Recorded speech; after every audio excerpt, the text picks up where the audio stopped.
Hello students, आज हम acid base और सॉल्ट के दूसरे प्रॉपर्टी के बारे में समझेंगे। आज का हमारा टॉपिक है कि क्या सारे एसिड्स और बेस की कुछ कॉमन प्रॉपर्टी होती है। अभी तक जितने एक्टिविटीज़ हमने किए उसमें हमने देखा कि एसिड्स डिफरेंट कंपाउंड के साथ रिएक्ट करके हाइड्रोजन गैस रिलीज करता है। तो क्या एसिड में हाइड्रोजन गैस प्रेजेंट होता है या हाइड्रोजन एटम प्रेजेंट होता है जिसके कारण ये हाइड्रोजन गैस रिलीज करता है? क्या सारे सब्सटेंसेस जिसमें हाइड्रोजन प्रेजेंट होता है वो सारे के सारे एसिड होते हैं? इसको समझने के लिए हम एक्टिविटी करेंगे। इस एक्टिविटी के लिए हम hydrochloric acid, sulphuric acid, glucose और अल्कोहल लेंगे। ये सारे हाइड्रोजन कंटेनिंग कंपाउंड्स हैं। अब हम एक बीकर में 2 आयरन नेल रबर कॉर्क के हेल्प से फिक्स कर देंगे। दोनों नेल को 6 वोल्ट बैटरी से टर्मिनल के हेल्प से कनेक्ट कर देंगे और उसमें स्विच और बल्ब भी फिक्स कर देंगे। अब हम 1 बाय 1 बीकर में सारे सॉल्यूशन डालेंगे। सबसे पहले हम हाइड्रोक्लोरिक एसिड डालते हैं और स्विच ऑन करते हैं। जब करंट फ्लो होने लगता है तो बल्ब जलना स्टार्ट हो जाता है। इससे ये पता चलता है कि हाइड्रोक्लोरिक एसिड सॉल्यूशन इलेक्ट्रिसिटी का कंडक्टर है। अब हम दूसरी बार दूसरे सॉल्यूशन को लेकर के यही एक्टिविटी रिपीट करेंगे। बारी बारी से सारे सॉल्यूशन को उसमें हम डालेंगे। ग्लूकोज के साथ यही एक्टिविटी रिपीट करेंगे। उसके बाद सल्फ्यूरिक एसिड के साथ यही एक्टिविटी रिपीट करेंगे। अल्कोहल के साथ यही एक्टिविटी रिपीट करेंगे और हम ऑब्जर्व करेंगे कि बल्ब जलता है या नहीं। तो हम ये देखते हैं कि जब हम हाइड्रोक्लोरिक एसिड और सल्फ्यूरिक एसिड के साथ एक्टिविटी करते रहते हैं तो बल्ब जलने लगता है, लेकिन जब हम ग्लूकोज और अल्कोहल के साथ एक्टिविटी करते हैं तो बल्ब नहीं जलता है।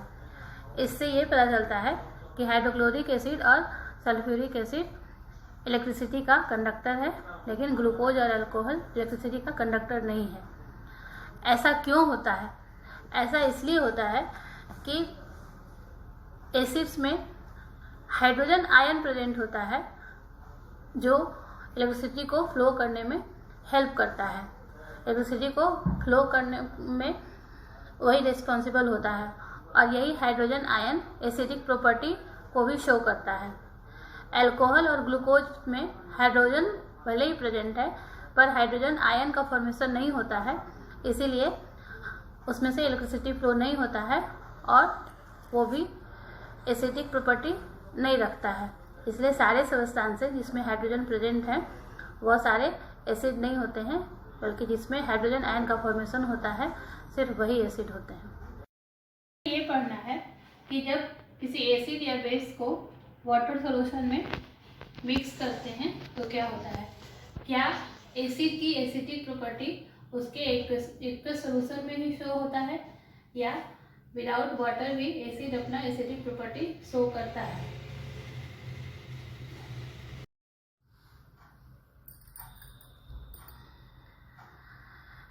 इसको समझने के लिए फिर से हम एक्टिविटी करेंगे।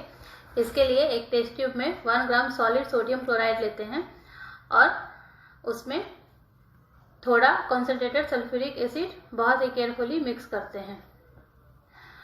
उस टेस्ट ट्यूब में एक रबर कॉर्क फिट कर देते हैं जिसमें स्मॉल ग्लास डिलीवरी ट्यूब भी फिक्स होता है।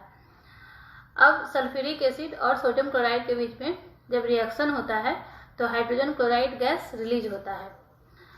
Hydrogen chloride gas glass delivery tube से बाहर निकलेगा।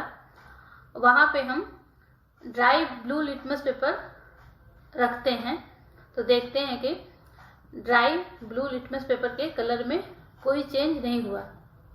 अब वहाँ पे हम moist blue litmus paper hydrogen chloride gas के पास ले जाते हैं तो देखते हैं कि moist blue litmus paper red colour में चेंज हो जाता है।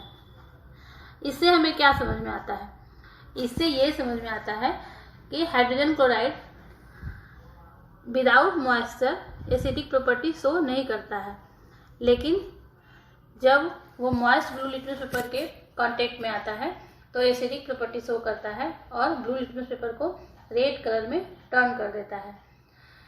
इसका मतलब एसिड वाटर के एब्सेंस में अपना एसिडिक बिहेवियर शो नहीं करता है।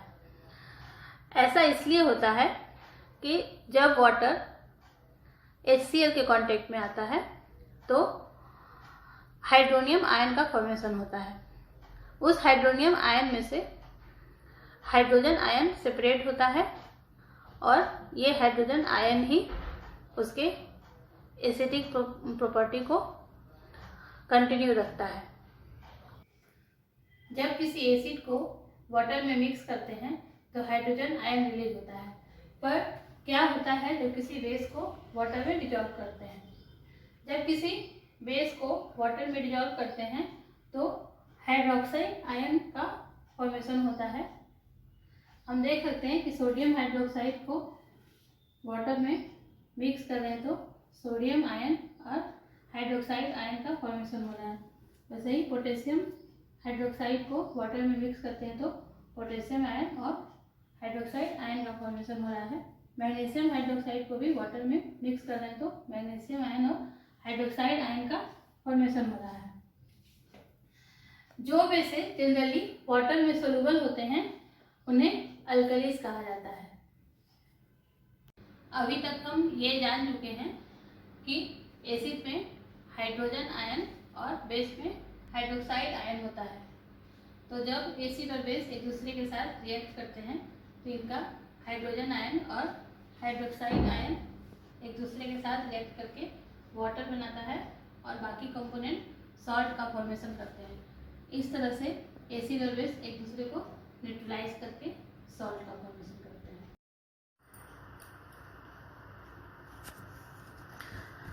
अब हम ये देखेंगे कि एसिड या बेस में वाटर मिक्स करते हैं तो और क्या क्या हो सकता है। इसको जानने के लिए फिर से हमें एक्टिविटी करते हैं।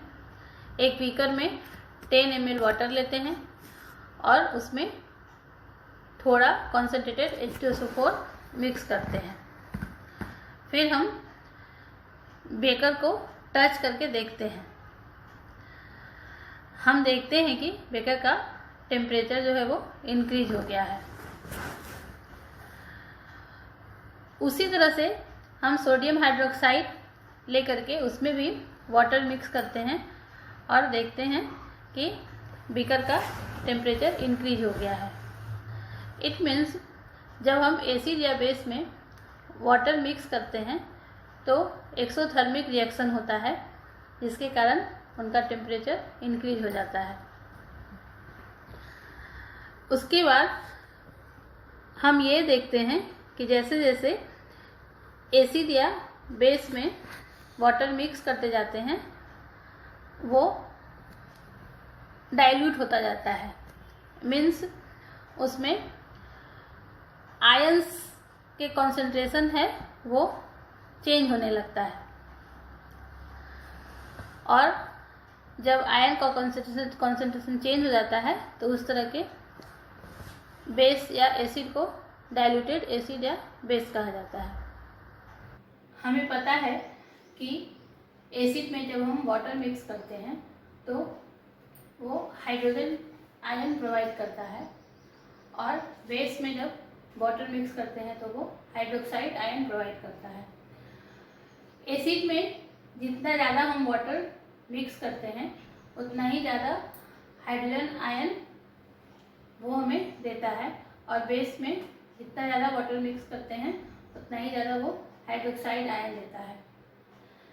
और जब हम एसिड में या बेस में वाटर मिक्स करते हैं तो वो डाइल्यूट हो जाता है। इट मीन्स जब कोई भी एसिड या बेस डाइल्यूट होता है तो एसिड में हाइड्रोजन आयन इंक्रीज हो जाता है, जबकि बेस में हाइड्रोक्साइड आयन इंक्रीज होता है। मीन्स उसमें हाइड्रोजन आयन डिक्रीज हो जाता है।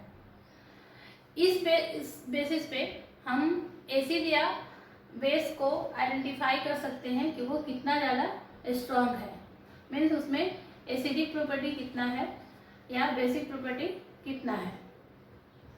जितना ज़्यादा हाइड्रोजन आयन एसिडिक प्रॉपर्टी उतना ही कम, और जितना ज़्यादा हाइड्रोक्साइड आयन उतना ही बेसिक प्रॉपर्टी कम होगा। मीन्स अगर हाइड्रोजन आयन ज़्यादा होगा तो उसकी बेसिक प्रॉपर्टी बढ़ती जाएगी। इस तरह से किसी भी एसिड या बेस के स्ट्रॉन्ग होने का मेजरमेंट करने का जो मेथड है उसी को पीएच स्केल कहा जाता है। पीएच स्केल 0 से 14 के बीच में होता है। 0 पीएच वाला सॉल्यूशन सबसे ज़्यादा एसिडिक होता है, और जैसे जैसे हाइड्रोजन आयन का कॉन्सेंट्रेशन इंक्रीज होता जाता है, मीन्स पीएच की वैल्यू 0 से आगे बढ़ती जाती है। 1, 2, 3, 4, 5, 6 वैल्यू वाले एसिड जो होते हैं वो वीक एसिड होते हैं और उनकी एसिडिटी कम होती जाती है। जब पीएच वैल्यू 7 पे आता है किसी सॉल्यूशन का तो वो न्यूट्रल सॉल्यूशन हो जाता है। उसके बाद जब इससे भी ज़्यादा पीएच वैल्यू इंक्रीज होता है किसी सॉल्यूशन का तो 8 से 14 तक के पीएच सॉल्यूशन वाले सॉल्यूशन जो होते हैं वो बेसिक होते हैं। इस तरह से पीएच स्केल के हेल्प से हम किसी भी एसिड या बेस के एसिडिक प्रॉपर्टी या बेसिक प्रॉपर्टी को आइडेंटिफाई कर सकते हैं। A scale for measuring hydrogen ion concentration in a solution is called pH scale. On the pH scale, we can measure pH from 0 to 14. यदि किसी solution का pH 0 से 6 के बीच में है, मीन्स 7 से कम है, तो वो सॉल्यूशन एसिडिक होगा। 0 pH वाला सॉल्यूशन मोस्ट एसिडिक सॉल्यूशन होगा। अगर किसी सॉल्यूशन का pH 7 है तो वो न्यूट्रल सॉल्यूशन होता है, और किसी सॉल्यूशन का pH 8 से 14 के बीच में है तो वो बेसिक सॉल्यूशन होता है।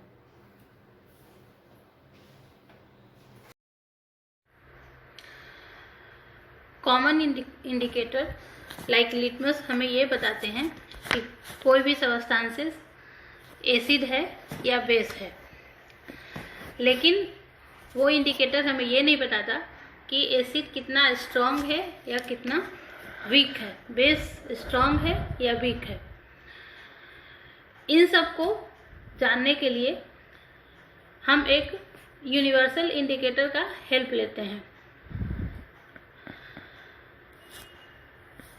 बहुत सारे इंडिकेटर को मिक्स करके यूनिवर्सल इंडिकेटर बनाया जाता है, जिसके हेल्प से हम एसिड और बेस को आइडेंटिफाई कर सकते हैं कि वो स्ट्रॉन्ग है या वीक है। यूनिवर्सल इंडिकेटर एसिड या बेस के साथ रिएक्ट करके अपने कलर में चेंजेस लाता है, और कलर में चेंज के हेल्प से हम समझ पाते हैं कि सॉल्यूशन स्ट्रॉन्ग एसिड है या स्ट्रॉन्ग बेस है। जब यूनिवर्सल इंडिकेटर पेपर के ऊपर किसी भी सॉल्यूशन का एक ड्रॉप डालते हैं तो जब इंडिकेटर पेपर में के कलर में चेंजेज आता है तो हम ये देखते हैं कि यूनिवर्सल इंडिकेटर पेपर का कलर चेंज होकर के डार्क रेड हो गया है। तो इससे पता चलता है कि वो सॉल्यूशन एक स्ट्रॉन्ग एसिड है। और अगर इंडिकेटर का कलर ऑरेंज कलर में चेंज हो जाता है तो इससे पता चलता है कि वो सॉल्यूशन वीक एसिड है। न्यूट्रल सब्सटेंसेस या वाटर के साथ universal indicator green colour produce करता है। उसके बाद बेसिक सॉल्यूशन के साथ इंडिकेटर का कलर ब्लू हो जाता है। वीक बेसिक सॉल्यूशन होगा तो उसका कलर ब्लू होता है, जबकि हाईली बेसिक सॉल्यूशन होता है तो यूनिवर्सल इंडिकेटर का कलर वायलेट हो जाता है। तो इस तरह से यूनिवर्सल इंडिकेटर के हेल्प से हम ये आइडेंटिफाई कर सकते हैं कि सॉल्यूशन स्ट्रॉन्ग एसिड है या वीक एसिड है, स्ट्रॉन्ग बेस है या वीक बेस है। अब हमारे डेली लाइफ में पीएच का क्या इम्पोर्टेंस है इसके बारे में समझेंगे। क्या प्लांट्स और एनिमल्स पीएच के लिए सेंसिटिव हैं? देन यस, किसी भी एनिमल का बॉडी किसी सर्टेन पीएच वैल्यू के लिए ही सेंसिटिव होता है। हमारे लिए बहुत ही कम रेंज फेवरेबल होता है पीएच का। ह्यूमन बॉडी के लिए 7 to 7.8 पीएच का जो रेंज है वो फेवरेबल होता है। यही कारण है कि किसी कारण से कोई फूड खाने के बाद अगर हमारे बॉडी का पीएच चेंज होता है तो हम बीमार पड़ जाते हैं, या एसिडिक रेन के कारण अगर एसिड रेन का वाटर रिवर में जाता है तो एक्वेटिक एनिमल के लिए वो हार्मफुल होता है। कोई भी प्लांट जिस सॉइल में ग्रो करता है वो उस सॉइल के पीएच के अकॉर्डिंग ग्रो करता है। सभी प्लांट के लिए एक फिक्स्ड पीएच वैल्यू होता है सॉइल का। उसी पीएच वैल्यू वाले सॉइल में वो अच्छी तरह से ग्रो कर। हमारा स्टोमक हाइड्रोक्लोरिक एसिड का फॉर्मेशन करता है जो बिना किसी हार्म के फूड को डाइजेस्ट करने में हेल्प करता है। लेकिन इनडाइजेशन के कारण अगर स्टोमक ज़्यादा एसिड का फॉर्मेशन कर देता है तो हमारे स्टोमक में पेन होने लगता है। इससे रिलीफ पाने के लिए हम लोग एंटासिड का यूज़ करते हैं।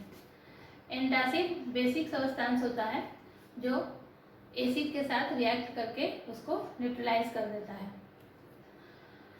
मैग्नीशियम हाइड्रोक्साइड एक माइल्ड बेस है जिसका एंटासिड के रूप में यूज़ किया जाता है। अगर हमारे माउथ का पीएच 5.5 से कम होता है तो टूथ डिके होना शुरू हो जाते हैं। टूथ के इनेमल कैल्शियम फास्फेट का बना हुआ होता है जो हमारे बॉडी का हार्डेस्ट सब्सटेंस है। यह वाटर के कारण कोरोड नहीं होता है। लेकिन अगर माउथ का पीएच 5.5 से कम हो तो टूथ में कोरोजन स्टार्ट हो जाता है। जब हम फूड खाते हैं तो माउथ में प्रेजेंट बैक्टीरिया फूड या ग्लूकोज के साथ रिएक्ट करके एसिड प्रोड्यूस करना शुरू कर देते हैं। अगर ये एसिड ज़्यादा टाइम तक हमारे माउथ में प्रेजेंट रहे तो टूथ डिके होना शुरू हो जाएगा। इससे बचने का सबसे अच्छा सोल्यूशन होता है माउथ को टूथपेस्ट के हेल्प से क्लीन करना। जनरली जो माउथ हम टूथ को क्लीन करने के लिए यूज़ करते हैं वो बेसिक होता है जो कि एक्सेस एसिड को न्यूट्रलाइज करके हमारे टूथ को डिके होने से बचाता है। जब कभी हमें हनी बी या कोई दूसरा इंसेक्ट काटता है तो हमें बहुत पेन और इरिटेशन होने लगता है, या कुछ प्लांट्स भी ऐसे होते हैं जिनके लिप के कांटेक्ट में आने पे हमें इरिटेशन होने लगता है। ऐसा क्यों होता है? जब हनी बी हमें काटता है तो वो हमारे बॉडी में कोई एसिड इंजेक्ट कर देता है। उसी तरह से कुछ प्लांट्स के लिप में भी एसिड पाए जाते हैं। इनके कांटेक्ट में आने से हमारे बॉडी को इरिटेशन होने लगता है। तब हम बेकिंग सोडा जैसे माइल्ड बेस का यूज़ करते हैं जिसके हेल्प से हमें इरिटेशन से हेल्प मिलता है, क्योंकि बेस एसिड को न्यूट्रलाइज कर देता है और हम पेन से बच जाते हैं। अब आगे के वीडियो में मैं सॉल्ट के बारे में समझाऊंगी। हर लेसन के मैं 2 या 3 वीडियो इसलिए बना रही हूँ कि एक साथ अगर एक लेसन का पूरा वीडियो मैं बनाऊंगी तो आपको समझने में डिफ़िकल्टी भी हो सकती है और एक साथ देखते देखते आप बोर भी हो सकते हो। वैसे भी किसी भी क्लास में एक ही पीरियड में पूरा लेसन तो समझाया नहीं जा सकता है, इसलिए मैं लेसन्स को 2-3 छोटे छोटे पार्ट में डिवाइड करके आपको समझा रही हूँ।